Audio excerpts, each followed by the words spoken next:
ಶುಭೋದಯ ವಿದ್ಯಾರ್ಥಿಗಳೇ. ಇಂದು ನಾವು ಸಮಾಜ ವಿಜ್ಞಾನ ವಿಷಯಕ್ಕೆ ಸಂಬಂಧಿಸಿದಂತೆ ಇವತ್ತು ಮಾಡ್ತಾ ಇರುವಂತಹ ಪಾಠಕ್ಕೆ ಸಂಬಂಧಪಟ್ಟಂತೆ ಒಂದು ಚಿತ್ರ. ಈ ಚಿತ್ರದಲ್ಲಿರುವಂತಹ ವ್ಯಕ್ತಿಯನ್ನು ಗುರುತಿಸುವಂತಹ ಯಾರು? ಜವಾಹರ್ಲಾಲ್ ನೆಹರು. ಇವರು ನಮ್ಮ ದೇಶದ ಸ್ವತಂತ್ರ ಹೋರಾಟಕ್ಕಾಗಿ ಹೋರಾಡಿದಂತಹ ಹೋರಾಟಗಾರರಲ್ಲಿ ಒಬ್ಬರು. ಹಾಗೆ ಇವರನ್ನ ಭಾರತದ ಪ್ರಥಮ ಪ್ರಧಾನಿ ಅಂತಲೂ ಕೂಡ ಕರೀತಾರೆ ಅಲ್ವಾ. ನಮ್ಮ ದೇಶದ ಮೊದಲ ಪ್ರಧಾನಮಂತ್ರಿಯಾಗಿಯೂ ಕೂಡ ಆಯ್ಕೆಯಾದಂತವರು ಸುಭಾಷ್ ಚಂದ್ರ ಬೋಸ್. ಹಾಗಾದ್ರೆ ಇವರು ಸ್ವತಂತ್ರ ಹೋರಾಟದಲ್ಲಿ ಭಾಗಿಯಾಗಿದ್ರು. ಯಾಕೆ ಅಂತಂದ್ರೆ ನಾವು ಯಾರ ಆಳ್ವಿಕೆಗೆ ಒಳಪಟ್ಟಿದ್ವಿ? ಬ್ರಿಟಿಷರ ಆಳ್ವಿಕೆಗೆ ಒಳಪಟ್ಟಿದ್ವಿ. ಬ್ರಿಟಿಷರು ಭಾರತಕ್ಕೆ ಮುಕ್ತಿಯನ್ನ ತಂದುಕೊಟ್ಟಿದ್ದು ಎಷ್ಟರಲ್ಲಿ? ಭಾರತ ಸ್ವತಂತ್ರ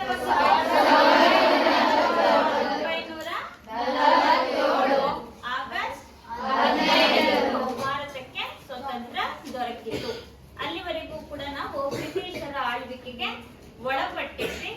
ಹಿಂದಿನ ತರಗತಿಯಲ್ಲಿ ನಾವು ಇದಕ್ಕೆ ಸಂಬಂಧಪಟ್ಟಂತೆ ಬ್ರಿಟಿಷರಿಂದ ಮುಕ್ತಿಯನ್ನ ಪಡೆಯಲಿಕ್ಕೆ ಬಹುತೇಕ ಚಳುವಳಿಗಳ ಪರಿಚಯವನ್ನು ಕೂಡ ಮಾಡ್ಕೊಂಡ್ವಿ.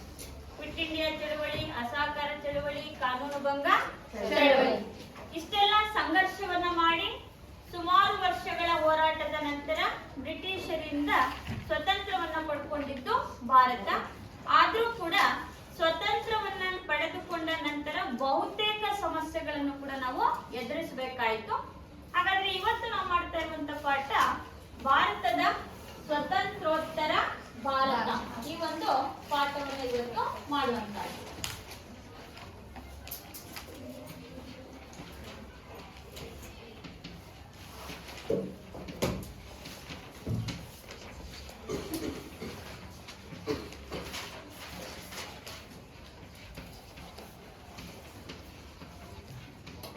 ಏನ್ ಸ್ವತಂತ್ರೋತ್ತರ ಭಾರತ ಅಂದ್ರೆ? ಸ್ವತಂತ್ರವನ್ನ ಪಡೆದುಕೊಂಡ ನಂತರದ ಭಾರತ. ಇಂದಿನ ತರಗತಿಯಲ್ಲಿ ನಾವು ತಿಳ್ಕೊಂಡಿದ್ದು ಸ್ವತಂತ್ರ ಹೋರಾಟ, ಸ್ವತಂತ್ರಕ್ಕಾಗಿ ನಾವು ನಡೆಸಿದಂತಹ ಹೋರಾಟಗಳು. ಈ ಅಧ್ಯಾಯದಲ್ಲಿ ನಾವು ತಿಳ್ಕೊಬೇಕಾಗಿರುವಂತಹದ್ದು ಸ್ವತಂತ್ರೋತ್ತರ ಭಾರತ. ಅಂದ್ರೆ ಭಾರತ ಸ್ವತಂತ್ರ ಆದ ಮೇಲೆ ಯಾವೆಲ್ಲ ಸಮಸ್ಯೆಗಳನ್ನ ಎದುರಿಸ್ತು, ಯಾವ ರೀತಿಯಾಗಿ ನಮ್ಮ ದೇಶ ಅಭಿವೃದ್ಧಿಯನ್ನ ಸಾಧಿಸುವಂತಹ ಒಂದು ಪ್ರಯತ್ನವನ್ನ ಮಾಡ್ಕೊಂಡಿದೆ. ಭಾರತ ಸ್ವತಂತ್ರ ಆದ್ಮೇಲೆ ಹಲವಾರು ಸಮಸ್ಯೆಗಳನ್ನ ಎದುರಿಸಬೇಕಾಯ್ತು. ಯಾಕೆಂತಂದ್ರೆ ನಮ್ಮ ದೇಶವನ್ನ ಸುಮಾರು 200 ವರ್ಷಗಳ ಕಾಲ ಆಳ್ವಿಕೆಯನ್ನ ಮಾಡಿದ್ದು ಬ್ರಿಟಿಷರು. ಹಾಗಾಗಿ ನಮ್ಮ ದೇಶದ ಸಂಪತ್ತನ್ನೆಲ್ಲ ಕೊಳ್ಳೆ ಹೊಡೆದು, ಅದಕ್ಕೆ ದಾದಾಬಾಯಿ ನವರೋಜಿರವರು ಹೇಳ್ತಾರಲ್ಲ, ಸಂಪತ್ತಿನ ಸೋರಿಕೆ ಸಿದ್ಧಾಂತ ಅಂತ ಹೇಳ್ತಾರೆ. ಏನ್ ಸಂಪತ್ತಿನ ಸೋರಿಕೆ ಸಿದ್ಧಾಂತ ಅಂದ್ರೆ, ನಮ್ಮ ದೇಶದ ಸಂಪತ್ತು ಬ್ರಿಟಿಷರು ಇಂಗ್ಲೆಂಡಿಗೆ ಹೇಗೆ ರವಾನಿಸಿದ್ರು, ಕಳುಹಿಸಿಕೊಟ್ರು, ಹೇಗೆ ನಮ್ಮ ದೇಶದ ಸಂಪತ್ತನ್ನ ಕೊಳ್ಳೆ ಹೊಡೆದ್ರು ಅನ್ನುವಂಥದ್ದನ್ನ ದಾದಾಬಾಯಿ ನವರೋಜಿರವರು ತಮ್ಮ ಸಂಪತ್ತಿನ ಸೋರಿಕೆ ಸಿದ್ಧಾಂತದಲ್ಲಿ ಏನ್ ಮಾಡಿದಾರೆ ಸ್ಪಷ್ಟೀಕರಿಸಿದ್ರು. ಹೀಗೆ ಸ್ವತಂತ್ರಗೊಂಡಂತಹ ಭಾರತ 1947 ಜೂನ್ 3ರಂದು ಮೌಂಟ್ ಬ್ಯಾಟನ್ ಒಂದು ವರದಿ ರಚನೆ ಆಗುತ್ತೆ. ಎಷ್ಟರಲ್ಲಿ? 1947 ಜೂನ್ 3ನೇ ತಾರೀಕಂದು ಮೌಂಟ್ ಬ್ಯಾಟನ್ ವರದಿ ರಚನೆ ಆಗುತ್ತೆ. ಆ ಮೌಂಟ್ ಬ್ಯಾಟನ್ ವರದಿಯಂತೆ ಅಖಂಡ ಭಾರತವನ್ನ 2 ಸ್ವತಂತ್ರ ರಾಷ್ಟ್ರಗಳನ್ನಾಗಿ ವಿಭಾಗ ಮಾಡಲಾಯಿತು. ಆ ಅಖಂಡ ಭಾರತದ 2 ಭಾಗಗಳು ಯಾವುದು ಅಂತಂದ್ರೆ, ಒಂದು ಭಾರತ, ಮತ್ತೊಂದು ಪಾಕಿಸ್ತಾನ ಅಂತೇಳಿ ಕರೀತಾರೆ. ಸ್ವತಂತ್ರವನ್ನ ಕೊಟ್ಟು ಹೋಗ್ಬೇಕಾದ್ರೆ ಅಖಂಡ ಭಾರತವನ್ನ 2 ಭಾಗಗಳಾಗಿ ಹಂಚಿಕೆಯನ್ನ ಮಾಡ್ತಾರೆ ಬ್ರಿಟಿಷರು. ಆ ಅಖಂಡ ಭಾರತದ 2 ಭಾಗಗಳ ಅಸ್ತಿತ್ವಕ್ಕೆ ಕಾರಣವಾಗುತ್ತೆ 2 ರಾಷ್ಟ್ರಗಳು ಉದಯ ಆಗಿದ್ದು ಅದೇ 1947 ಆಗಸ್ಟ್ 15ರಂದು ಭಾರತವನ್ನ 2 ಇಬ್ಬಾಗವನ್ನಾಗಿ ಮಾಡಿದ್ರು, ಭಾರತ ಮತ್ತು ಪಾಕಿಸ್ತಾನ ಅಂತ. ಆ ಸಂದರ್ಭದಲ್ಲಿ ಭಾರತಕ್ಕೆ ಒಂದು ಕಡೆ ಸಂತೋಷ, ಬ್ರಿಟಿಷರಿಂದ ಮುಕ್ತಿಯನ್ನ ಪಡೆದ್ರಿ ಅಂತ. ಯಾವಾಗ? ಆಗಸ್ಟ್ 15, 1947 ಸ್ವತಂತ್ರ ದಿನಾಚರಣೆಯನ್ನು ಆಚರಿಸ್ತೀವಲ್ಲ ಅವತ್ತು. ಆ ದಿನ ನನಗೆ ಬಹಳ ಖುಷಿ ಅನಿಸ್ತು. ಇನ್ನೊಂದು ಕಡೆ ಮನಸ್ಸಿಗೆ ನೋವು ಕೂಡ ಆಗ್ತಿತ್ತು. ಯಾಕೆ? ಭಾರತವನ್ನ ಅಂತೇಳಿ. ಅಖಂಡ ಭಾರತವನ್ನ 2 ಭಾಗಗಳನ್ನಾಗಿ ವಿಭಾಗಿಸಿದ್ದು ಅಂತ ಹೇಳ್ಬಿಟ್ಟು ಒಂದು ಕಡೆ ದುಃಖನೂ ಆಗ್ತಿತ್ತು, ಇನ್ನೊಂದು ಕಡೆ ಭಾರತಕ್ಕೆ ಸ್ವತಂತ್ರ ಸಿಕ್ತು ಅಂತ ಹೇಳ್ಬಿಟ್ಟು ಖುಷಿಯೂ ಕೂಡ ಆಗ್ತಿತ್ತು. ಆ ಒಂದು ಸಂದರ್ಭದಲ್ಲಿ ಅದಕ್ಕೆ ಕಾರಣ ಏನು ಅಂತಂದ್ರೆ ಬ್ರಿಟಿಷರು ಒಡೆದು ಆಳುವಂತಹ ನೀತಿ ಇದಕ್ಕೆ ಮೂಲ ಕಾರಣ ಆಗಿತ್ತು. ನಮ್ಮ ದೇಶದ ಏಕತೆಯನ್ನ, ನಮ್ಮ ದೇಶದ ಸಮಗ್ರತೆಯನ್ನ ಒಡೆದು ಹಾಕುವಂತ ಕೆಲಸ ಮಾಡಿದ್ದು ಬ್ರಿಟಿಷರು. ಹಾಗಾಗಿ ಬ್ರಿಟಿಷರ ಒಡೆದು ಆಳುವಂತಹ ನೀತಿಯಿಂದ ಅಖಂಡ ಭಾರತ 2 ಭಾಗಗಳಲ್ಲಿ ಹಂಚಿಕೆಯನ್ನ ಮಾಡಲಾಯಿತು. ಹಾಗಾದ್ರೆ ಭಾರತ ಸ್ವತಂತ್ರ ಆದ್ಮೇಲೆ ಬಹುತೇಕ ಕೆಲವೊಂದು ಸಮಸ್ಯೆಗಳನ್ನ ಎದುರಿಸಬೇಕಾಯಿತು. ಆ ಸ್ವತಂತ್ರದ ಸಮಯದಲ್ಲಿ ನಾವು ಎದುರಿಸಿದಂತ ಸಮಸ್ಯೆಗಳು ನಿರಾಶ್ರಿತರ ಸಮಸ್ಯೆಯನ್ನ ನೋಡ್ತೀವಿ. ಅದೇ ರೀತಿಯಾಗಿ ಹೊಸ ಸರ್ಕಾರದ ರಚನೆಯನ್ನ ಮಾಡಿಕೊಳ್ಳುವಂತಹದ್ದು, ನಮ್ಮ ದೇಶದಲ್ಲಿ ಹರಿದು ಹಂಚಿ ಹೋಗಿರುವಂತಹ ದೇಶೀಯ ಸಂಸ್ಥಾನಗಳನ್ನ ಒಟ್ಟುಗೂಡಿಸುವಂತಹದ್ದು, ನಮ್ಮ ದೇಶದ ಕೈಗಾರಿಕೆಗಳನ್ನ ಅಭಿವೃದ್ಧಿಪಡಿಸುವಂತಹದ್ದು, ಕೋಮು ಗಲಭೆಗಳು, ಆಹಾರದ ಉತ್ಪಾದನೆ, ಇವೆಲ್ಲ ಸಮಸ್ಯೆಗಳು ಭಾರತದಲ್ಲಿ ತಲೆದೂರಿದ್ದು ಸ್ವತಂತ್ರಗೊಂಡಂತಹ ಸಂದರ್ಭದಲ್ಲಿ. ಆಗ ನಾವು ಈ ಎಲ್ಲಾ ಸಮಸ್ಯೆಗಳನ್ನ ಬಗೆಹರಿಸುವಂತ ಪ್ರಯತ್ನವನ್ನ ಮಾಡಬೇಕಾಗಿತ್ತು. ಒಂದು ಕಡೆ ನಿರಾಶ್ರಿತರ ಸಮಸ್ಯೆಯನ್ನ, ಇನ್ನೊಂದು ಕಡೆ ನಮ್ಮಲ್ಲಿ ಬಡತನ ತಾಂಡವಾಡ್ತಿತ್ತು, ಆಹಾರದ ಒಂದು ಹಾಹಾಕಾರ ನಡೀತಿತ್ತು. ಹಾಗಾಗಿ ಆಹಾರದ ಉತ್ಪಾದನೆ, ಇನ್ನೊಂದು ಕಡೆ ಹರಿದು ಹಂಚಿ ಹೋಗಿರುವಂತಹ ದೇಶೀಯ ಸಂಸ್ಥಾನಗಳನ್ನ ಒಟ್ಟುಗೂಡಿಸಬೇಕಾಗಿತ್ತು. ನಮಗೆ ನಮ್ಮದೇ ಆದಂತಹ ಸರ್ಕಾರ ಇರಲಿಲ್ಲ, ನಮ್ಮದೇ ಆದಂತಹ ಸಂವಿಧಾನ ಇರಲಿಲ್ಲ. ಅದಕ್ಕೆ ನಾವು ಸ್ವತಃ ಸರ್ಕಾರದ ರಚನೆಯನ್ನು ಮಾಡಬೇಕಾಗಿತ್ತು, ಕೈಗಾರಿಕೆಗಳನ್ನ ಬೆಳೆಸಬೇಕಾಗಿತ್ತು. ಇವೆಲ್ಲ ಜ್ವಲಂತ ಸಮಸ್ಯೆಗಳನ್ನ ಭಾರತ ಎದುರಿಸಬೇಕಾಗಿತ್ತು. ಹಾಗಾದ್ರೆ ಆ ಸಮಸ್ಯೆಗಳನ್ನ ಯಾವ ರೀತಿಯಾಗಿ ನಾವು ಬಗೆಹರಿಸಿಕೊಂಡ್ವಿ ಅನ್ನೋದನ್ನ ಈಗ ಒಂದೊಂದಾಗಿ ತಿಳ್ಕೊಳ್ಳುವಂತಹದ್ದು. ಮೊದಲನೆಯದಾಗಿ ನಿರಾಶ್ರಿತರ ಸಮಸ್ಯೆ.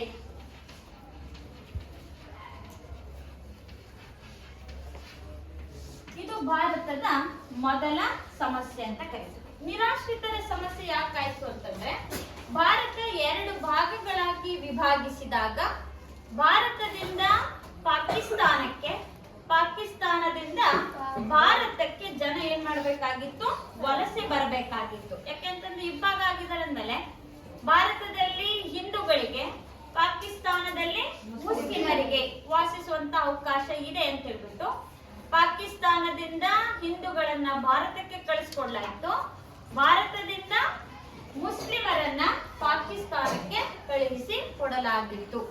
ಆದ್ರೆ ಭಾರತದ ನೀತಿಗೂ ಪಾಕಿಸ್ತಾನದ ನೀತಿಗೂ ನಾವು ಬಹಳ ವ್ಯತ್ಯಾಸವನ್ನ ನೋಡುತ್ತೇವೆ. ಭಾರತದಲ್ಲಿದ್ದಂತಹ ಲಕ್ಷಾಂತರ ಮುಸ್ಲಿಮರನ್ನ ಭಾರತ ಏನ್ ಮಾಡ್ಕೊಳ್ತು, ತನ್ನಲ್ಲೇ ಇಟ್ಕೊಳ್ತು, ಒತ್ತಾಯಪೂರ್ವಕವಾಗಿ ಏನ್ ಕಳಿಸ್ಕೊಡ್ಲಿಲ್ಲ.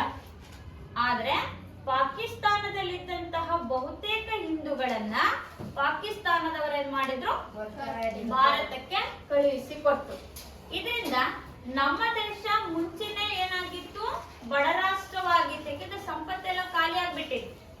ಆದ್ರೂ ಕೂಡ ಪಾಕಿಸ್ತಾನದಿಂದ ಬಂದಂತಹ ಬಹುತೇಕ ಮುಸ್ಲಿಮರಿಗೆ ನಾವೇನ್ ಮಾಡ್ಬೇಕಾಗಿತ್ತು, ಹಿಂದೂಗಳು ಮತ್ತೆ ಮುಸ್ಲಿಮರಿಗೆ ಬಹುತೇಕ ಆಶ್ರಯ ಸೌಕರ್ಯವನ್ನ ಒದಗಿಸಿ ಕೊಡಬೇಕಾಗಿತ್ತು. ಹೀಗೆ ಭಾರತ ಮತ್ತು ಪಾಕಿಸ್ತಾನ ಅಂತ ಇಬ್ಬಾಗವಾದಾಗ ತಾವು ಹುಟ್ಟಿರುವಂತಹ ಊರನ್ನ, ತಾವು ಬೆಳೆದಿರುವಂತಹ ಪರಿಸರವನ್ನ, ತಾವು ಸಂಪಾದಿಸಿಟ್ಟುಕೊಂಡಂತಹ ಆಸ್ತಿಪಾಸ್ತಿಗಳನ್ನ ಎಲ್ಲವನ್ನ ಬಿಟ್ಟು ಜನ ಏನ್ ಮಾಡ್ಬೇಕಾಯ್ತು, ವಲಸೆ ಹೋಗ್ಬೇಕಾಯ್ತು. ಯಾಕಂದ್ರೆ ಅಲ್ಲಿವರೆಗೂ ಕೂಡ ಒಟ್ಟಾಗಿ ಬದುಕ್ತಾ ಇದ್ದಂತವು ಇಬ್ಬಾಗ ಆದ್ಮೇಲೆ ತಾವು ಹುಟ್ಟಿದಂತಹ ಊರು, ತಾವು ಬೆಳೆದಂತಹ ಪರಿಸರ, ತಾವು ಸಂಪಾದನೆ ಮಾಡಿದಂತಹ ಆಸ್ತಿ ಪಾಸ್ತಿಗಳೆಲ್ಲವನ್ನ ಬಿಟ್ಟು ಏನ್ ಮಾಡ್ಬೇಕಾಗಿತ್ತು, ವಲಸೆ ಹೋಗ್ಬೇಕಾಗಿತ್ತು. ಅಂತ ಸಂದರ್ಭದಲ್ಲಿ ನಿರಾಶ್ರಿತರು ಬಂದ್ರೇನಲ್ಲ, ಬೇರೆ ರಾಷ್ಟ್ರದಿಂದ ಪಾಕಿಸ್ತಾನದಿಂದ ಭಾರತಕ್ಕೆ ನಿರಾಶ್ರಿತರು ಬಂದ್ರು, ಅವರಿಗೆ ನಾವು ಕೇವಲ ಆಶ್ರಯವನ್ನು ಅಷ್ಟೇ ಒದಗಿಸಿ ಕೊಡ್ಬೇಕಾಗಿರ್ಲಿಲ್ಲ. ಮನೆ ಒಂದಿದ್ರೆ ಸಾಕ ಜನರಿಗೆ. ಆ ಒಂದು ನಿರಾಶ್ರಿತರಿಗೆ ನಾವು ಒಂದು ಕಡೆ ವಸತಿ ಸೌಕರ್ಯವನ್ನ ಒದಗಿಸಿ ಕೊಟ್ರೆ, ಇನ್ನೊಂದು ಕಡೆ ಅವರಿಗೆ ಆರೋಗ್ಯದ ಸೌಕರ್ಯಗಳನ್ನ, ಶಿಕ್ಷಣವನ್ನ, ಅವರಿಗೆ ಬೇಕಾದಂತಹ ಮೂಲಭೂತ ಸೌಕರ್ಯಗಳನ್ನು ಕೂಡ ಏನ್ ಮಾಡ್ಬೇಕಾಗಿತ್ತು, ಒದಗಿಸಿ ಕೊಡಬೇಕಾಗಿತ್ತು. ಇದು ಭಾರತ ಸರ್ಕಾರದ ಜವಾಬ್ದಾರಿಯೂ ಕೂಡ ಆಗಿತ್ತು. ಹಾಗಾಗಿ ಬಹುತೇಕ ಪ್ರದೇಶಗಳನ್ನ ನಿರಾಶ್ರಿತರಿಗೆ ಅಂತ ನಮ್ಮ ಸರ್ಕಾರ ಏನ್ ಮಾಡಿತು, ಮೀಸಲಿಟ್ಟು. ಆ ಮೀಸಲು ಪ್ರದೇಶಗಳಲ್ಲಿ ಯಾರ್ಯಾರು ವಿದೇಶಗಳಿಂದ, ಪಾಕಿಸ್ತಾನದಿಂದ ಭಾರತಕ್ಕೆ ಬಂದ್ರೋ ಅಂತವರನ್ನ ಅಲ್ಲಿ ವಾಸಿಸೋದಿಕ್ಕೆ ಅವಕಾಶವನ್ನು ಕೂಡ ಕಲ್ಪಿಸಿ ಕೊಟ್ಟು. ಇದು ಭಾರತ ಸ್ವತಂತ್ರಗೊಂಡ ನಂತರ ಎದುರಿಸಿದಂತಹ ಮೊದಲನೇ ಸಮಸ್ಯೆ. ಆ ಸಮಸ್ಯೆಯನ್ನು ಕೂಡ ಏನ್ ಮಾಡಿತು, ಬಗೆಹರಿಸಿಕೊಳ್ಳುವಂತ ಒಂದು ಪ್ರಯತ್ನವನ್ನ ಮಾಡಿತು. ಎರಡನೇದಾಗಿ ನಾವು ಎದುರಿಸಿದಂತಹ ಸಮಸ್ಯೆ ಅಂತಂದ್ರೆ ಮತೀಯ ಗಲಭೆಗಳು ಅಂತೇಳಿ ಕರಿತೀವಿ.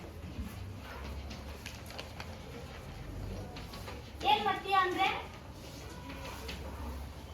ಮತಗಳು ಅಂದ್ರೇನು?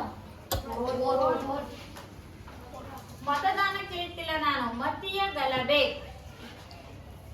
ಮತಗಳು ಅಂತಂದ್ರೆ ಧರ್ಮ ಅಂತ ಕರಿತೀವಿ ಅಲ್ವಾ?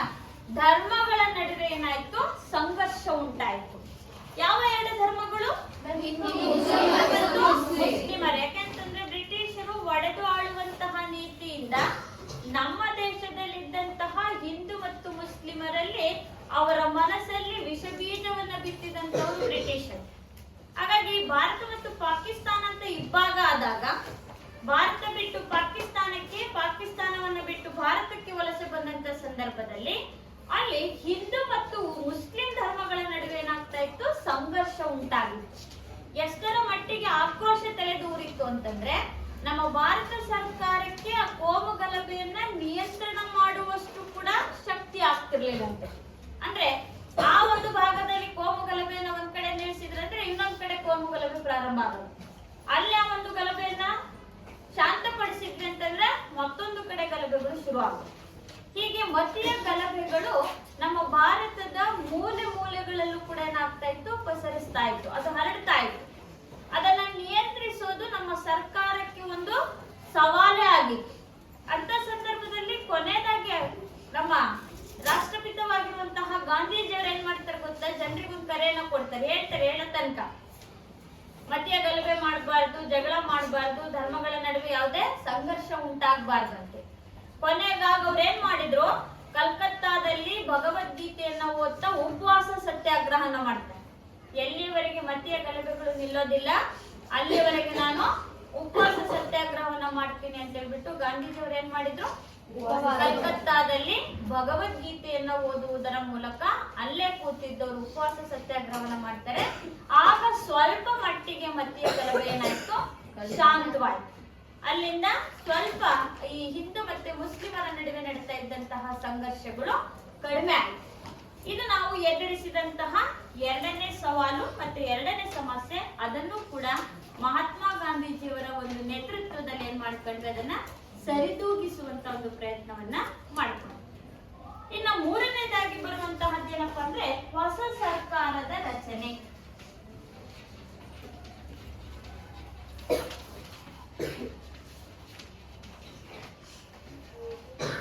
ಇದು ಕೂಡ ಭಾರತ ಸ್ವತಂತ್ರವನ್ನ ಹೊಂದಿದ ಮೇಲೆ ರಚಿಸಿಕೊಂಡಂತಹ ಅಥವಾ ಬಗೆಹರಿಸಿಕೊಂಡಂತಹ ಒಂದು ಸಮಸ್ಯೆ. ಹೊಸ ಸರ್ಕಾರದ ರಚನೆ ಅಂದ್ರೆ ನಮಗೆ ಬ್ರಿಟಿಷರು ಸ್ವತಂತ್ರವನ್ನ ಕೊಟ್ಟಾಗ ನಮಗೆ ನಮ್ಮದೇ ಆದಂತ ಸರ್ಕಾರ ಇರ್ಲಿಲ್ಲ. ಯಾವುದೇ ಕಾಯ್ದೆಗಳಾಗಿರ್ಲಿ, ಕಾನೂನುಗಳಾಗಿರ್ಲಿ, ಅದನ್ನ ಬ್ರಿಟಿಷರು ಜಾರಿಗೆ ತರೋರು, ಅದು ಜಾರಿಗೆ ತಂದಂತಹ ಕಾನೂನುಗಳಿಗೆ ನಾವು ಆಳ್ವಿಕೆಗೆ ಒಳಪಡ್ತೀವಿ. ನಮಗೆ ನಮ್ಮದೇ ಆದಂತಹ ಸರ್ಕಾರದ ವ್ಯವಸ್ಥೆ ಇರಲಿಲ್ಲ. ಸ್ವತಂತ್ರವನ್ನ ಪಡ್ಕೊಂಡ್ಮೇಲೆ ನಮ್ಮ ಭಾರತದ ಮೊದಲ ಪ್ರಧಾನಿಯಾಗಿರುವಂತಹ ಜವಾಹರ್ಲಾಲ್ ನೆಹರು ಅವರ ನೇತೃತ್ವದಲ್ಲಿ ಡಾಕ್ಟರ್ ಬಿ.ಆರ್. ಅಂಬೇಡ್ಕರ್ ಅವರಿಗೆ ಇದರ ಜವಾಬ್ದಾರಿಯನ್ನ ಕೊಡ್ತೀವಿ. ನಮಗೆ ನಮ್ಮ ದೇಶಕ್ಕೆ ನಮ್ಮದೇ ಆದಂತಹ ಸಂವಿಧಾನವನ್ನ ರಚನೆಯನ್ನ ಮಾಡಿದ್ವಿ. ಆ ಸಂವಿಧಾನ ರಚನೆಗಾಗಿ ಏನ್ ಮಾಡಿದ್ವಿ, ಡಾಕ್ಟರ್ ಬಿ.ಆರ್. ಅಂಬೇಡ್ಕರ್ ಅವರನ್ನ ನಮ್ಮ ಕರಡು ಸಮಿತಿ ಅಧ್ಯಕ್ಷರನ್ನಾಗಿ ಮಾಡ್ಕೊಂಡ್ವಿ. ಅವರನ್ನ ನಾವು ಸಂವಿಧಾನದ ಶಿಲ್ಪಿ ಅಂತಾನೆ ಕರೀತೀವಿ. ನಂತರದಲ್ಲಿ ಏನಾಯ್ತು, ಡಾಕ್ಟರ್ ಬಾಬು ರಾಜೇಂದ್ರ ಪ್ರಸಾದ್ ಅವರನ್ನ ನಮ್ಮ ಸಂವಿಧಾನ ರಚನಾ ಸಭೆಯ ಅಧ್ಯಕ್ಷರನ್ನಾಗಿಯೂ ಕೂಡ ಮಾಡ್ಕೊಂಡ್ವಿ. ಹಾಗೆ ಡಾಕ್ಟರ್ ಬಾಬು ರಾಜೇಂದ್ರ ಪ್ರಸಾದ್ ಅವರು ನಮ್ಮ ಭಾರತದ ಮೊದಲ ರಾಷ್ಟ್ರಪತಿಯೂ ಕೂಡ ಹೌದು.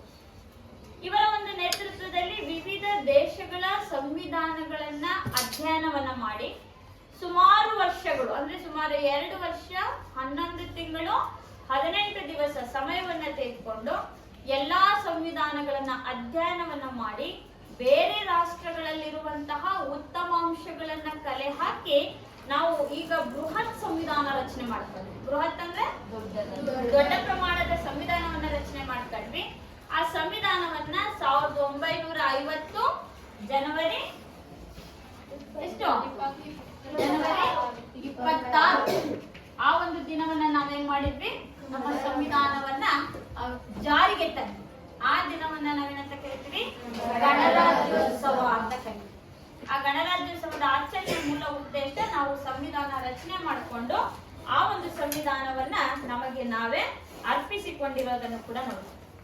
ಹಾಗೆ ನಮ್ಮ ಸಂವಿಧಾನದ 42ನೇ ತಿದ್ದುಪಡಿಯಲ್ಲಿ ನಾವು 2 ಮುಖ್ಯ ಪದಗಳನ್ನು ಬಳಸಿದ್ವಿ. ಆ 2 ಮುಖ್ಯ ಪದಗಳು ಅಂತಂದ್ರೆ ಒಂದು ಜಾತ್ಯತೀತ ಅಂತ ಬರ್ಕೊಂಡ್ವಿ, ಇನ್ನೊಂದನ್ನ ಸಮಾಜವಾದಿ ಅಂತ ತಿಳ್ಕೊಂಡ್ವಿ. ನಮ್ಮ ದೇಶವನ್ನ ಸಾರ್ವಭೌಮ ಪ್ರಜಾಸತ್ತಾತ್ಮಕ ಗಣರಾಜ್ಯ ಅಂತ ಕರೀತೀವಿ. ಅದೇ ರೀತಿಯಾಗಿ ನಮ್ಮ ಸಂವಿಧಾನದ 42ನೇ ತಿದ್ದುಪಡಿಯಲ್ಲಿ ನಾವು 2 ಮುಖ್ಯ ಪದಗಳನ್ನು ಬಳಸ್ಕೊಂಡ್ವಿ. ಒಂದು ಜಾತ್ಯತೀತ ಅಂತ. ಜಾತ್ಯತೀತ ಅಂದ್ರೆ ಎಲ್ಲಾ ಜಾತಿಯವರಿಗೂ ಧರ್ಮದವರಿಗೂ ಸಮಾನ ಅವಕಾಶವನ್ನ ನಾವು ನಮ್ಮ ಸಂವಿಧಾನದಲ್ಲಿ ಕೊಟ್ಕೊಂಡ್ವಿ. ಹಾಗೆ ಸಮಾಜವಾದಿ ಎನ್ನುವಂತಹ ಪದವನ್ನು ಕೂಡ ಬಳಸ್ಕೊಂಡಿದ್ವಿ. ಹೀಗೆ ಬೃಹತ್ ಸಂವಿಧಾನವನ್ನ ಡಾಕ್ಟರ್ ಬಿ ಆರ್ ಅಂಬೇಡ್ಕರ್ ಅವರ ಒಂದು ನೇತೃತ್ವದಲ್ಲಿ ರಚನೆಯನ್ನ ಮಾಡಿಕೊಂಡು ನಮಗೆ ನಮ್ಮದೇ ಆದಂತಹ ಸರ್ಕಾರವನ್ನ 47ರಲ್ಲಿ ಸ್ವತಂತ್ರ ಸಿಕ್ಕಿದ್ದು, ಸಂವಿಧಾನ ರಚನೆ ಆಗಿದ್ದು 1950 ಜನವರಿ 26ರಂದು. ಮೊನ್ನೆ ತಾನೇ 26 ನವೆಂಬರ್ 26ಕ್ಕೆ ನಾವು ಯಾವ್ದಿನ ಆಚರಣೆ ಮಾಡಿದ್ವಿ? ಸಂವಿಧಾನದ ಅಂಗೀಕಾರದ ದಿನ ಅಂತ ಕರೀತೀವಿ ಅಲ್ವಾ? ಈ ಸಂವಿಧಾನದ ಅಂಗೀಕಾರ ಆಗಿದ್ದು ನವೆಂಬರ್ 26, 1949, 1950 ಜನವರಿ 26ರಂದು ನಾವೇನ್ ಮಾಡಿದ್ವಿ? ಸಂವಿಧಾನವನ್ನ ಜಾರಿಗೆ ತಂದಿದ್ವಿ. ಇದು 3ನೇ ಪ್ರಮುಖ ಸಮಸ್ಯೆ. ಅದನ್ನು ಕೂಡ ನಾವೇನ್ ಮಾಡಿದ್ವಿ? ಬಗೆಹರಿಸಿಕೊಳ್ಳುವಂತ ಒಂದು ಪ್ರಯತ್ನವನ್ನ ಮಾಡಿದ್ವಿ. ಇನ್ನು ನಮಗೆ ಬಹಳ ದೊಡ್ಡ ಸಮಸ್ಯೆ ಎದುರಾಗಿದ್ದು ಸ್ವತಂತ್ರ ಪಡ್ಕೊಂಡ ಮೇಲೆ ಯಾವುದು ಅಂತಂದ್ರೆ ದೇಶೀಯ ಸಂಸ್ಥಾನಗಳ ವಿಲೀನೀಕರಣ ಅಂತೇಳಿ ಕರೀತಾರೆ.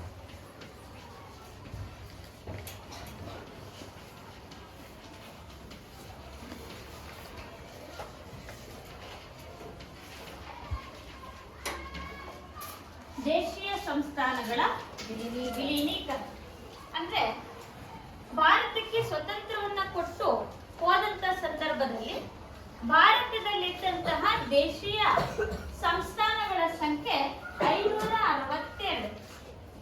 ನಮ್ಮ ದೇಶದ ಸಣ್ಣ ಸಣ್ಣ ಪ್ರಾಂತ್ಯಗಳು ಎಷ್ಟಿದ್ವು? 562 ದೇಶೀಯ ಸಂಸ್ಥಾನಗಳಿದ್ವು.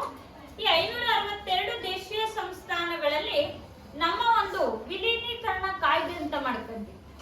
ಆ ವಿಲೀನೀಕರಣ ಕಾಯ್ದೆನ ಮಾಡ್ಕೊಳ್ಳಕ್ಕಿಂತ ಮುಂಚಿತವಾಗಿ ಬ್ರಿಟಿಷರು ಭಾರತಕ್ಕೆ ಸ್ವತಂತ್ರವನ್ನ ಕೊಟ್ಟೋದಂತ ಸಂದರ್ಭದಲ್ಲಿ 1947ರಲ್ಲಿ ಈ 562 ದೇಶೀಯ ಸಂಸ್ಥಾನದವರಿಗೆ 3 ಪ್ರಮುಖ ಅವಕಾಶಗಳನ್ನ ಕೊಟ್ಟಿದ್ರು. 3 ಪ್ರಮುಖ ಅವಕಾಶ ಅಂದ್ರೆ ಒಂದು, ಈ ದೇಶೀಯ ಸಂಸ್ಥಾನಗಳು ಭಾರತಕ್ಕಾದ್ರೂ ಸೇರಬಹುದು ಅಥವಾ ಪಾಕಿಸ್ತಾನಕ್ಕಾದ್ರೂ ಕೂಡ ಸೇರಬಹುದು. 2ನೇ ಅವಕಾಶ. 3ನೇ ಅವಕಾಶ ಏನು ಅಂದ್ರೆ ಈ ಕಡೆ ಭಾರತಕ್ಕೂ ಸೇರದೆ ಪಾಕಿಸ್ತಾನಕ್ಕೂ ಸೇರದೆ ಸ್ವತಂತ್ರವಾಗಿಯೂ ಕೂಡ ಉಳ್ಕೋಬಹುದು ಅಂತ ಹೇಳ್ಬಿಟ್ಟು 3 ಕಂಡೀಷನ್ ಅನ್ನ ಹಾಕೋಗಿದ್ದು ಸ್ವತಂತ್ರವನ್ನ ಕೊಟ್ಟೋಗ್ಬೇಕಾದ್ರೆ. ಹಾಗಾದ್ರೆ 562 ದೇಶೀಯ ಸಂಸ್ಥಾನಗಳು ಈ 3 ಅವಕಾಶಗಳನ್ನು ಕೂಡ ಬಳಸ್ಕೋಬಹುದಾಗಿತ್ತು. ಪಾಕಿಸ್ತಾನಕ್ಕಾದ್ರೂ ಸೇರ್ಬೋದಿತ್ತು, ಭಾರತಕ್ಕಾದ್ರೂ ಸೇರ್ಬೋದಿತ್ತು, ಅಥವಾ ಸ್ವತಂತ್ರವಾಗಿ ಆದ್ರೂ ಕೂಡ ಉಳ್ಕೋಬಹುದಾಗಿತ್ತು. ಆ ಸಂದರ್ಭದಲ್ಲಿ ಭಾರತದ ಪ್ರಧಾನಿಯಾಗಿರುವಂತಹ ನೆಹರೂರವರು ಏನ್ ಮಾಡ್ತಾರೆ ಅಂತಂದ್ರೆ ನಮ್ಮ ಭಾರತದ ಉಕ್ಕಿನ ಮನುಷ್ಯ ಅಂತ ಕರೀತೀವಿ. ಯಾರನ್ನ? ಸರ್ದಾರ್ ವಲ್ಲಭಾಯ್ ಪಟೇಲ್. ಆ ಸರ್ದಾರ್ ವಲ್ಲಭಾಯ್ ಪಟೇಲ್ ರವರು ಆಗ ನಮ್ಮ ಸ್ವತಂತ್ರ ಭಾರತದ ಗೃಹ ಮಂತ್ರಿಗಳಾಗಿರ್ತಾರೆ, ಗೃಹ ಸಚಿವರು. ಆಗ ಅವ್ರಿಗೆ ಆ ಜವಾಬ್ದಾರಿಯನ್ನ ಕೊಡ್ತಾರೆ ನೆಹರೂರವರು. ಯಾಕೆ ಇವರನ್ನ ಉಕ್ಕಿನ ಮನುಷ್ಯ ಅಂತ ಕರೀತಾರೆ ಅಂದ್ರೆ ಈ 562 ದೇಶೀಯ ಸಂಸ್ಥಾನಗಳೆಲ್ಲವನ್ನು ಭಾರತದ ಒಕ್ಕೂಟಕ್ಕೆ ಸೇರ್ಪಡೆ ಮಾಡಿದವರು. ಹಾಗಾದ್ರೆ ಈ 562 ದೇಶೀಯ ಸಂಸ್ಥಾನಗಳ ಮನವೊಲಿಸೋದು ಅಷ್ಟೇನು ಸುಲಭ ಅಲ್ಲ. ಆಗ ಅವ್ರು ಏನ್ ಮಾಡ್ತಾರೆ, ಒಂದು ಕಾಯ್ದೆನ ಜಾರಿಗೆ ತರ್ತಾರೆ ಸರ್ದಾರ್ ವಲ್ಲಭಾಯ್ ಪಟೇಲ್ ಅವರು 1947ರಲ್ಲಿ ಸಂಸ್ಥಾನಗಳ ವಿಲೀನೀಕರಣ ಕಾಯ್ದೆ ಅಂತ ಕರೀತಾರೆ.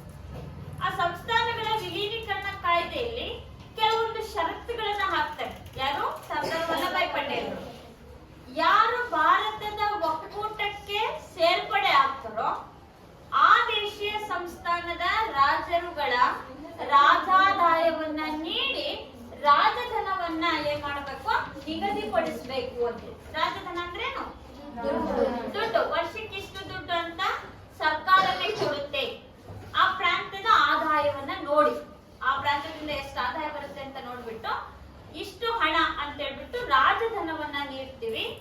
ಮತ್ತೆ ಯಾರು ದೇಶೀಯ ಸಂಸ್ಥಾನದ ಒಕ್ಕೂಟಕ್ಕೆ ಸಹಿಯನ್ನು ಹಾಕ್ತಾರೋ ಆ ದೇಶೀಯ ಸಂಸ್ಥಾನದ ಪ್ರಮುಖ ರಾಜರುಗಳಿಗೆ ನಾವೇನ್ ಮಾಡ್ತೀವಿ, ಪ್ರಮುಖ ಮುಖ್ಯ ಸ್ಥಾನಮಾನಗಳನ್ನ ಕೊಡ್ತೀವಿ ಅಂತ ಹೇಳಿ.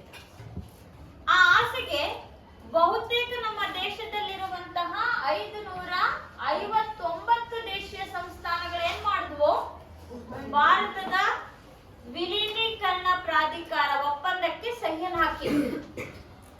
ಆ ಒಪ್ಪಂದದ ಪ್ರಕಾರವೇ ಭಾರತ ಸರ್ಕಾರ 1969 ಕೂಡ ಈ 569 ದೇಶೀಯ ಸಂಸ್ಥಾನಗಳಿಗೆ ರಾಜಧನವನ್ನ ಕೊಡ್ತು, ಪ್ರಮುಖ ಸ್ಥಾನಮಾನವನ್ನು ಕೊಡ್ತು ಅವುಗಳ ಆದಾಯದ ಆಧಾರದ ಮೇಲೆ.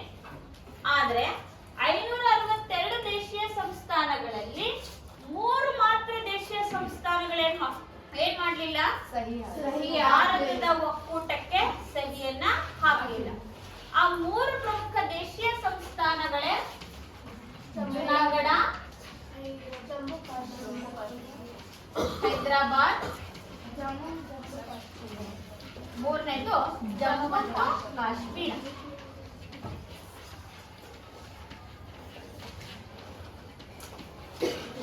ಈ 3 ದೇಶೀಯ ಸಂಸ್ಥಾನಗಳನ್ನ ಹೊರತುಪಡಿಸಿ 559 ದೇಶೀಯ ಸಂಸ್ಥಾನಗಳು ಕೂಡ ಭಾರತದ ಒಕ್ಕೂಟಕ್ಕೆ ಸಹಿಯನ್ನು ಕೂಡ ಹಾಕಿದ್ವು. 1969 ರಾಜಧನವು ತಗೊಂಡ್ವು, ಪ್ರಮುಖ ಸ್ಥಾನಮಾನಗಳನ್ನು ಕೂಡ ಇಟ್ಕೊಂಡಿದ್ವು. 59ಕ್ಕೆ ರಾಜಧನನ ತೆಗೆದುಹಾಕಿದ್ರು, ಪ್ರಮುಖ ಸ್ಥಾನಮಾನಗಳನ್ನು ಕೂಡ ತೆಗೆದುಹಾಕಿದ್ರು. ಇನ್ನ ಏನು 3 ದೇಶೀಯ ಸಂಸ್ಥಾನಗಳಿದ್ವು, ಇವು ಮಾತ್ರ ಭಾರತದ ಒಕ್ಕೂಟಕ್ಕೆ ಸೇರ್ಪಡೆ ಹೊಂದಿರಲಿಲ್ಲ. ಅದಕ್ಕೆ ಪ್ರಮುಖ ಕಾರಣಗಳನ್ನು ಕೂಡ ಕೊಡ್ತಾರೆ. ಅದರಲ್ಲಿ ಮೊದಲನೇ ದೇಶೀಯ ಸಂಸ್ಥಾನ ಯಾವ್ದಿದೆಯಲ್ಲ, ಇದು ಜುನಾಗಢ. ಈ ಜುನಾಗಢದಲ್ಲಿ ಯಾರು ಇರ್ತಾನೆ ಅಂತಂದ್ರೆ ನವಾಬನ ಆಳ್ವಿಕೆ ನಡೀತಿರೋದು. ಜುನಾಗಢ ಸಂಸ್ಥಾನದಲ್ಲಿ ನವಾಬನ ಆಳ್ವಿಕೆ ನಡೀತಾರೆ. ಆಗ ನವಾಬ ಏನ್ ಮಾಡ್ತಾನೆ ಅಂತಂದ್ರೆ, ಇವನ ಆಸೆ ಏನು, ಜುನಾಗಢದ ನವಾಬನ ಆಸೆ ಪಾಕಿಸ್ತಾನಕ್ಕೆ ಸೇರ್ಬೇಕಂತ ಆಸೆ ಇದೆ. ಅದಕ್ಕೆ ನಮ್ಮ ಸರ್ದಾರ್ ವಲ್ಲಭಾಯ್ ಪಟೇಲ್ ಅವರು ಜುನಾಗಢದ ದೇಶೀಯ ಸಂಸ್ಥಾನದ ನವಾಬನನ್ನ ಕೇಳಿದಾಗ ನಾನು ಪಾಕಿಸ್ತಾನಕ್ಕೆ ಸೇರೋದಕ್ಕೆ ಇಷ್ಟಪಡ್ತೀನಿ ಅಂತ ಹೇಳಿ. ಹಾಗಾದ್ರೆ ಜುನಾಗಢ ಪಾಕಿಸ್ತಾನಕ್ಕೆ ಸೇರಿದ್ರೆ ನಮ್ಮ ದೇಶ ಏನಾಗ್ತಿತ್ತು, ಒಂದು ದೇಶೀಯ ಸಂಸ್ಥಾನವನ್ನ ಕಳ್ಕೊಳ್ಬೇಕಾಗಿತ್ತು. ಆಗ ಅವ್ರೇನ್ ಮಾಡ್ತಾರೆ ಅಂತಂದ್ರೆ, ದೇಶೀಯ ಸಂಸ್ಥಾನಕ್ಕೆ ಅದನ್ನ ಸೇರಿಸ್ಕೋಬೇಕು, ಜುನಾಗಢವನ್ನ ಭಾರತದ ಒಕ್ಕೂಟಕ್ಕೆ ಸೇರಿಸ್ಕೋಬೇಕು ಅಂತೇಳಿ ನವಾಬನ ಮನವನ್ನ ಒಲಿಸುವಂತ ಪ್ರಯತ್ನವನ್ನ ಮಾಡ್ತಾರೆ. ಆದ್ರೆ ನವಾಬ ಏನ್ ಮಾಡ್ತಾನೆ, ಅದನ್ನ ತಿರಸ್ಕರಿಸ್ತಾರೆ. ಆದ್ರೆ ಜುನಾಗಢದ ಪ್ರಜೆಗಳಿಗೆ ಪಾಕಿಸ್ತಾನಕ್ಕೆ ಸೇರ್ಬೇಕಂತ ಇಚ್ಛೆ ಇರಲಿಲ್ಲ. ಇಚ್ಛೆ ಇದ್ದಿದ್ದೊಂದಿಗೆ ಮಾತ್ರ ಅಲ್ವಾ, ನವಾಬನಿಗೆ ಮಾತ್ರ ಪಾಕಿಸ್ತಾನಕ್ಕೆ ಸೇರ್ಬೇಕನ್ನೋ ಆಸೆ. ಆದ್ರೆ ಜುನಾಗಢದ ಪ್ರಜೆಗಳಿಗೆ ಭಾರತದ ಒಕ್ಕೂಟಕ್ಕೆ ಸೇರ್ಬೇಕು ಅನ್ನೋ ಅಂತ ಆಸೆ. ಆಗ ಜನ ದಂಗೆ ಎದ್ದಾಗ, ಯಾರ ವಿರುದ್ಧ, ನವಾಬನ ವಿರುದ್ಧ ಜನ ದಂಗೆ ಎದ್ದಾಗ ಆ ದಂಗೆಯನ್ನ ಎದುರಿಸಲಾಗದೆ ಜುನಾಗಢದ ನವಾಬ ಪಾಕಿಸ್ತಾನಕ್ಕೆ ಏನ್ ಮಾಡ್ತಾನೆ, ಪಲಾಯನವನ್ನ ಮಾಡ್ತಾನೆ, ಓಡೋಗ್ಬಿಡ್ತಾನೆ. ಓಡೋದ್ಮೇಲೆ ಏನ್ ಮಾಡ್ತಾರೆ, ಆ ಒಂದು ನವಾಬನ ದಿವಾನ ಇರ್ತಾನೆ.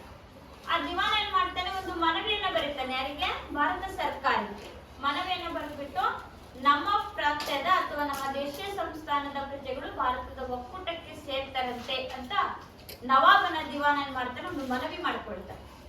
ಮನವಿಯನ್ನ ಮಾಡ್ಕೊಂಡಾಗ ಪ್ರಜೆಗಳ ಒಪ್ಪಿಗೆಯನ್ನ ತೆಗೆದುಕೊಂಡು ಜುನಾಗಢ ಸಂಸ್ಥಾನವನ್ನ ಏನ್ ಮಾಡಿದ್ವಿ, 1949 ಭಾರತದ ಒಕ್ಕೂಟಕ್ಕೆ ಸೇರ್ಪಡೆಯನ್ನ ಮಾಡ್ತಾರೆ. ಆಗ ಜುನಾಗಢವು ಕೂಡ ಏನಾಯ್ತು, ಭಾರತದ ಒಕ್ಕೂಟಕ್ಕೆ ಸೇರ್ಪಡೆ ಆಯ್ತು. ನವಾಬ ಪಾಕಿಸ್ತಾನಕ್ಕೆ ಪಲಾಯನವನ್ನ ಮಾಡ್ತಾರೆ. ಇನ್ನ ಎರಡನೇ ದೇಶೀಯ ಸಂಸ್ಥಾನ ಯಾವುದು, ಹೈದರಾಬಾದ್. ಈ ಹೈದರಾಬಾದ್ ಅಲ್ಲಿ ಯಾರು ಆಳ್ವಿಕೆ ಮಾಡ್ತಿದ್ರು ಅಂತಂದ್ರೆ ನಿಜಾಮನ ಆಳ್ವಿಕೆ ನಡೀತಿದ್ರು. ಇದು ನಮ್ಮ ದೇಶೀಯ ಸಂಸ್ಥಾನಗಳಲ್ಲೇ ಅತ್ಯಂತ ದೊಡ್ಡ ಸಂಸ್ಥಾನ ಯಾವುದು, ಹೈದರಾಬಾದ್. ಹಾಗೆ ಸಹಾಯಕ ಸೇನಾ ಪದ್ಧತಿಗೆ ಮೊದಲು ದೇಶೀಯ ಸಹಿ ಹಾಕಿದಂತ ಸಂಸ್ಥಾನವು ಕೂಡ ಹೈದರಾಬಾದ್. ಹಾಗಾದ್ರೆ ಅತಿ ಹೆಚ್ಚು ಹಿಂದೂಗಳನ್ನ 80% ಹಿಂದೂಗಳನ್ನ ಒಳಗೊಂಡಂತಹ ಸಂಸ್ಥಾನ ಹೈದರಾಬಾದ್ ಆಗಿರುತ್ತೆ. ಹೈದರಾಬಾದಿನ ನಿಜಾಮನ ಆಸೆ ಏನಾಗಿತ್ತು ಅಂತಂದ್ರೆ, ಇವನು ಸ್ವತಂತ್ರವಾಗಿ ಉಳ್ಕೊಳ್ಳೋದಕ್ಕೆ ಇಷ್ಟಪಡ್ತಾರೆ. ಈ ಕಡೆ ಭಾರತದ ಒಕ್ಕೂಟನೂ ಸೇರಲ್ಲ, ಪಾಕಿಸ್ತಾನನೂ ಕೂಡ ಸೇರಲ್ಲ, ನಾನು ಸ್ವತಂತ್ರವಾಗಿರೋದಕ್ಕೆ ಇಷ್ಟಪಡ್ತೀನಿ ಅಂತ ಹೇಳ್ಬಿಟ್ಟು ಹೈದರಾಬಾದಿನ ನಿಜಾಮ ಏನ್ ಮಾಡಿರ್ತಾನೆ, ಈ ಸರ್ದಾರ್ ವಲ್ಲಭಾಯ್ ಪಟೇಲ್ ರವರ ಹಾಕಿರ್ಲಿ.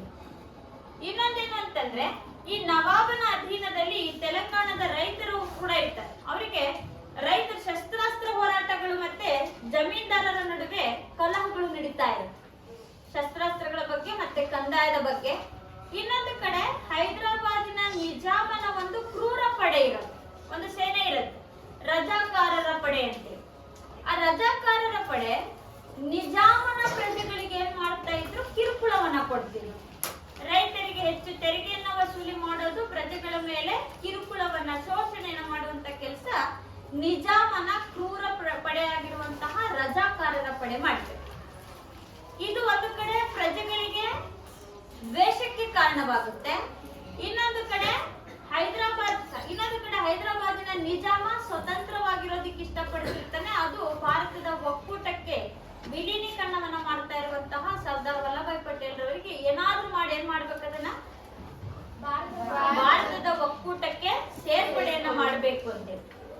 ಇದು ವ್ಯಾಪಕವಾಗಿ ವಿರೋಧ ನಡೀತಾ ಇರುತ್ತೆ ಹೈದರಾಬಾದಲ್ಲಿ ನಿಜಾಮನಿಗೂ ಹೈದರಾಬಾದಿನ ಪ್ರಜೆಗಳಿಗೂ ಆಗ್ತಿರ್ಲಿಲ್ಲ. ಯಾಕೆ ಆಗ್ತಿರ್ಲಿಲ್ಲ ಅಂತಂದ್ರೆ, ರಾಜನೇ ಪ್ರಜೆಗಳಿಗೆ ಏನ್ ಮಾಡ್ತಿದ್ದ, ಶೋಷಣೆ ಮಾಡ್ತಿದ್ದ, ಅವ್ರ ಮೇಲೆ ದಬ್ಬಾಳಿಕೆಯನ್ನ ಮಾಡ್ತಿದ್ದ. ಅದಕ್ಕೆ ಅಂತಾನೆ ಒಂದು ಪಡೆ ಇಟ್ಟಿರ್ತಾರೆ, ರಜಾಕಾರರ ಕ್ರೂರ ಪಡೆ. ಆ ಒಂದು ಕಾಟವನ್ನ ತಡೆಯಕ್ಕಾಗದಂತ ಸಂದರ್ಭದಲ್ಲಿ ಅಲ್ಲಿದ್ದಂತಹ ಜನರ ರಕ್ಷಣೆಗಾಗಿ ಭಾರತ ಸರ್ಕಾರ ಏನ್ ಮಾಡ್ತು, ಒಂದು ಸೇನೆಯನ್ನ ಕಳಿಸಿಕೊಡ್ತು. ಆ ಸೇನೆಯನ್ನ ಕಳಿಸಿಕೊಟ್ಟಾದ್ಮೇಲೆ ಭಾರತದ ಸೇನೆ ನಿಜಾಮನನ್ನ ಏನ್ ಮಾಡ್ತು, ಸೋಲಿಸಿ ಹೈದರಾಬಾದ್ ಸಂಸ್ಥಾನದ ಪ್ರಜೆಗಳ ರಕ್ಷಣೆಯನ್ನ ಮಾಡಿತು. ಆಗ ನಿಜಾಮ ಸೋಲನ್ನು ಒಪ್ಕೋಬೇಕಾಗುತ್ತೆ. ಹೈದರಾಬಾದ್ ಸಂಸ್ಥಾನವನ್ನ ಭಾರತದ ಒಕ್ಕೂಟಕ್ಕೆ ಸೇರ್ಪಡೆಯನ್ನ ಮಾಡಿಕೊಳ್ತಾರೆ 1948. ಹಾಗಾದ್ರೆ ಹೈದರಾಬಾದ್ ಸಂಸ್ಥಾನವು ಕೂಡ ಭಾರತದ ಒಕ್ಕೂಟಕ್ಕೆ ಸೇರ್ಪಡೆಯನ್ನ ಮಾಡಲಾಯಿತು. ಇನ್ನ ಉಳಿದಿದ್ದು ಯಾವುದು, ಜಮ್ಮು ಕಾಶ್ಮೀರ.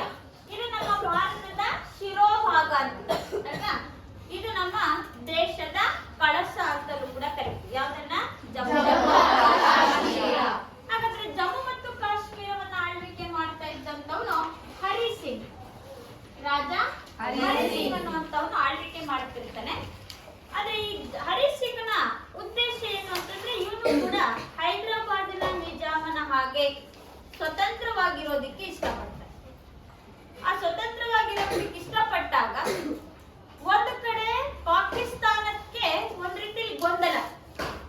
ಎಲ್ಲಿ ಹೈದರಾಬಾದ್ ಸಂಸ್ಥಾನ ಜುನಾಗಢವನ್ನ ತಮ್ಮ ಭಾರತದ ಒಕ್ಕೂಟಕ್ಕೆ ಸೇರ್ಸ್ಕೊಂಡಂಗೆ ಜಮ್ಮು ಮತ್ತು ಕಾಶ್ಮೀರವನ್ನು ಕೂಡ ಎಲ್ಲಿ ಕಬಳಿಸ್ಕೊಂಡ್ಬಿಡ್ತಾರೋ ಅನ್ನೋಂತ ಭಯ. ಯಾರಿಗೆ, ಪಾಕಿಸ್ತಾನ. ಹಾಗಾಗಿ ಪಾಕಿಸ್ತಾನದ ಪ್ರಮುಖರು ಏನ್ ಮಾಡ್ತಾರೆ ಅಂತಂದ್ರೆ, ಪಾಕಿಸ್ತಾನದ ಬಾರ್ಡರ್ ಅಲ್ಲಿ ಒಂದು ಬುಡಕಟ್ಟು ಮುಸ್ಲಿಂ ಜನಾಂಗ ವಾಸಿಸ್ತಾ ಇರುತ್ತೆ. ಬುಡಕಟ್ಟು ಅಂದ್ರೆ ಗೊತ್ತಲ್ಲ, ಕಾಡಲ್ಲಿ ವಾಸಿಸೋರು. ಆ ಬುಡಕಟ್ಟು ಜನಾಂಗದವರಿಗೆ ಪಾಕಿಸ್ತಾನ ಏನ್ ಮಾಡುತ್ತೆ, ಪ್ರಚೋದನೆಯನ್ನ ಮಾಡುತ್ತೆ. ಏನಂತ ಪ್ರಚೋದನೆ ಮಾಡುತ್ತೆ, ನಿಧಾನವಾಗಿ ಬುಡಕಟ್ಟು ಜನಾಂಗ ಅಂದ್ರೆ ಅವ್ರ ಒಂದ್ ಕಡೆ ವಾಸಿಸಲ್ಲ, ಅವ್ರು ವಲಸೆ ಹೋಗ್ತಿರ್ತಾರೆ. ಹೀಗೆ ನಿಧಾನಕ್ಕೆ ಬುಡಕಟ್ಟು ಜನಾಂಗ ಭಾರತದ ಬಾರ್ಡರ್ ಅನ್ನ, ಗಡಿಯನ್ನ ದಾಟ್ಬಿಟ್ಟು ಕಾಶ್ಮೀರಕ್ಕೆ ಪ್ರವೇಶ ಮಾಡಿ ಅಂತ. ಅದೇ ರೀತಿಯಾಗಿ ಕಾಶ್ಮೀರಕ್ಕೆ ಪಾಕಿಸ್ತಾನದ ಬುಡಕಟ್ಟು ಮುಸ್ಲಿಂ ಜನಾಂಗ ಏನ್ ಮಾಡಿತು, ನಿಧಾನವಾಗಿ ಕಾಶ್ಮೀರಕ್ಕೆ ಪ್ರವೇಶವನ್ನ ಮಾಡ್ತಾರೆ. ಪ್ರವೇಶವನ್ನ ಮಾಡ್ತಾ ಮಾಡ್ತಾ ಮಾಡ್ತಾ ಆ ಹರಿ ಸಿಂಗ್ ಗೊತ್ತಾಗುತ್ತೆ, ಪಾಕಿಸ್ತಾನ ಭಾರತದ ಗಡಿ ಭಾಗವನ್ನ ದಾಟಿದೆ, ಕಾಶ್ಮೀರಕ್ಕೆ ಅದು ಪಾದಾರ್ಪಣೆಯನ್ನ ಮಾಡಿದೆ. ಆಗ ಹರಿ ಸಿಂಗ್ ನ ಒಬ್ಬ ಸಹಚರ ಇರ್ತಾನೆ, ಶೇಖ್ ಅಬ್ದುಲ್ಲಾ ಅಂತ. ಆ ಶೇಖ್ ಅಬ್ದುಲ್ಲಾ ರವರಿಗೆ ಈ ವಿಷಯವನ್ನ ತಿಳಿಸಿದಾಗ ಹರಿ ಸಿಂಗ್ನಿಗೆ ಶೇಖ್ ಅಬ್ದುಲ್ಲಾ ಒಂದು ಸಲಹೆನ ಕೊಡ್ತಾರೆ. ಏನಂತೇಳಿ, ನಾವು ಪಾಕಿಸ್ತಾನಕ್ಕೆ ಸೇರೋದ್ರ ಬದಲಾಗಿ ಬೃಹತ್ ಪ್ರಜಾಪ್ರಭುತ್ವ ರಾಷ್ಟ್ರವಾಗಿರುವಂತಹ ಭಾರತದ ಒಕ್ಕೂಟಕ್ಕೆ ಸೇರೋದು ಒಳ್ಳೇದು. ಅದಕ್ಕೆ ಒಂದ್ಸಲ ಯೋಚನೆ ಮಾಡ್ತಾನೆ ಹರಿ ಸಿಂಗ್. ತಕ್ಷಣಕ್ಕೆ ನಿರ್ಧಾರ ತಗೊಳ್ಳಲ್ಲ.